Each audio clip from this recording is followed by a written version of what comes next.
I think what's very interesting about that site and that building is, first, it's a particularly wide site, which gives us more flexibility about what you can make. Here, we were able to actually configure the entire perimeter of the building. We were able to move parts of it farther back, parts of it farther out, take out sort of corners to create greater views.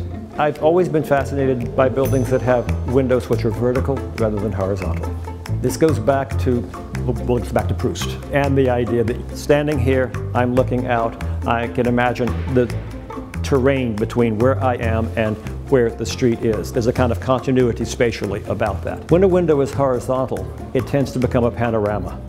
It's like a postcard hung on the wall, and the kind of continuity and intimate relationship between being here and being there is lost. So making the windows vertical on the facade, spacing them in such a way that you could have legitimate art in between them. There's also this bizarre 80s or 90s Chanel perfume advertisement, where there were these French people standing in French doors, throwing open the windows, screaming,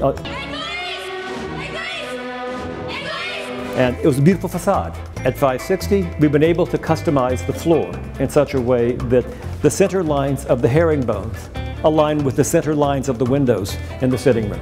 The room, the floors, everything is lining up with everything else, and you could almost generate the plan of the room out of the floor, and vice versa.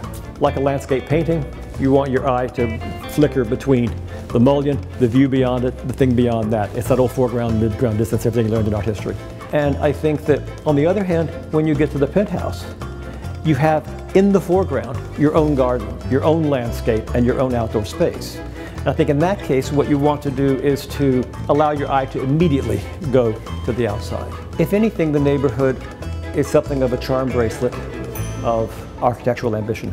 I guess my idea behind the building was to make it really simple, apparently effortless, something that would, when you look at it the second and third and fourth, and 3 months later, when still uncovering things about it that are beautiful.